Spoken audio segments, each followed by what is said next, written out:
Hallo. Hallo. Ja, Ja. geschafft. Danke. Tschüss.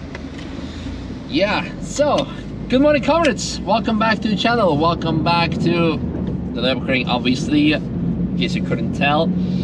Welcome back into the Yaris, which has been rebuilt after having an accident. In case you missed the explanation video, check it out in the video description where we talk about why it happened, how it happened, what were the consequences, etc, etc. But now the car is back, so we can have a lap, we can drive it, and of course I could go out and send it, but in reality the car is the same as it was before. So the point of this video, I want to do a sort of a Q&A video with you guys.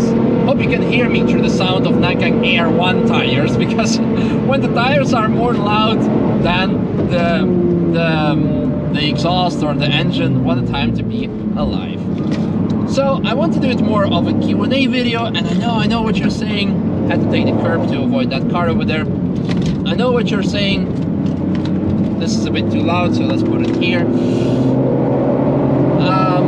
I know what you're thinking, because I said previously Q&As are going to be members only, and the reason for that was because usually when I do a Q&A, I sit in front of it, I talk about my life, nobody cares about my life, you want to see me driving cars, but in this case I'm driving a car, interesting car, so we're going to still do a Q&A and answer a couple of questions that members have asked in the members section.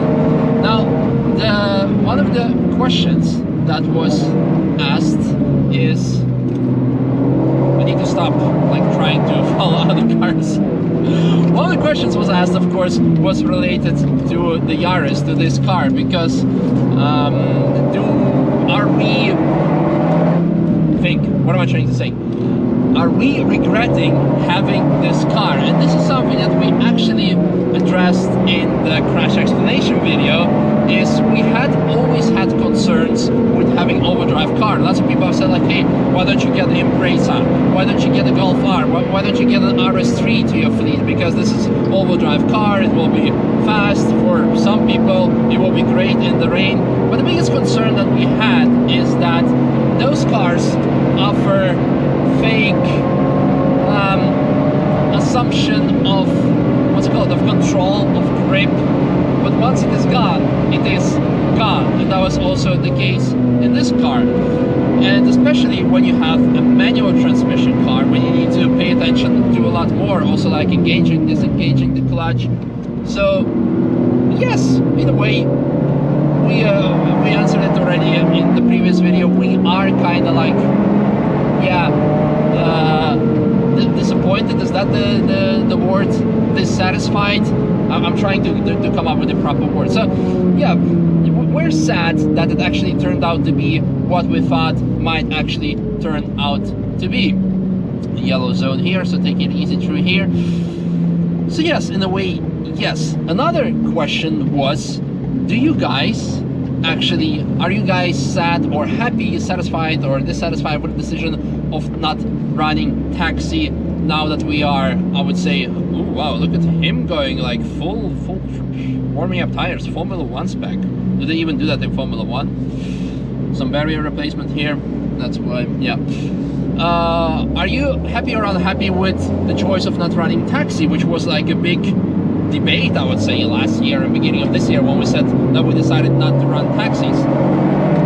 I think this is actually something that I would like to ask you guys, especially guys who have been with us this year and had a ride in the ring taxi or with us in GT3 SMR. What do you think? Like, are you dissatisfied or satisfied? Could have been, come on, making all the room, even going on the curb through Mesgesfeld. What do you guys think? How is your experience? Did you enjoy the ride in the ring taxi? Did you enjoy the ride in the GT3 SMR on the track day? What do you think of it? From our personal perspective, I think I can speak on behalf of the whole team. We are absolutely happy with the decision for not running taxis, for all the reasons that we've explained in the past why we didn't want to run taxis, such as we wanted to dedicate more time to ourselves, to our fans, that we otherwise wouldn't be able to do because we're just constantly stressing around taxi, sell laps, we need to do things. And in this case, as you can see, so far, even with things picking up, business picking up, we're still able to hang out with majority of you. Again, people who actually stopped by at the Nürburgring in the recent couple of weeks, please confirm what we're saying. Could you hang out with me, hang out with Pancake, say hi, something that in the past, in the last 3 years, in the previous 3 years, would not have been possible. So let me know if this is actually also what you feel. But we do enjoy that extra free time that we now have, since we don't have this massive weight on the shoulders in terms of running a ring taxi. But we're still having all the benefits because we have amazing partnership with Ring Taxi. And again, I hope this is something that you guys have enjoyed for those who have experienced it. Now, moving on to another question. There were actually many questions about the 24-hour race itself, obviously, because this is something that happened recently. This is something that was really amazing, mind-blowing. So one of the questions was, how much did I pay for the seat? Usually teams are not that happy about disclosing such a financial information, although sometimes it could be public, but I haven't discussed it yet with them, so I don't want to publicly say it, but I'm going to say that it cost me the equal of 2 RCN races. So driving 2 RCN races or a legendary N24, even though it is just with the Dacia, and I must say it's been mind-blowing the amount of media feedback that we had. It was just ridiculous, and there's still some other cool things planned and coming. So it was absolutely worth it, and hope I'll be able to do it next year. So yeah, that's when it comes to financial perspective. There were some questions whether I would like to drive a GT3 car. Of course I would like to drive a GT3 car, but if I would have to drive it as a paid or paying driver, as a gentleman driver, then the costs of N24 would probably equal to 50 RCN races in a GT3 car. So at this point, at this point I'm not just financially, I wouldn't be able to afford it, and I wouldn't be able to want to spend that kind of money probably from my side, because yeah, this is great, but yeah, it wouldn't make sense from my perspective, just my personal thought. I really need to think of the questions because I don't have them in front of me, because I'm obviously busy with driving, so I don't remember what has been asked. There was another one, actually 2 of them, regarding my workout routine. One was actually really workout routine, and one is regarding the sim training routine. I can see that they are both similar. So in the past, I would wake up between 6 and 7 a.m., get on the sim for between half an hour to an hour, warm myself up. After that, start with powerlifting, so weightlifting training, which would last almost up to 2 hours, but in between I would do all kinds of things. I would answer emails between the sets and repetitions, and I would still do that. So it would not be super efficient, but also very efficient, because I'm not just taking a break between the reps, I'm also doing something else. I'm even editing a video, a fragment of a video. Then after the power training, I would do cardio between 30 minutes and 60 minutes, and then I'm kind of done for the day, and then I would have done quite a lot. So this was up until I would have gotten Pancake.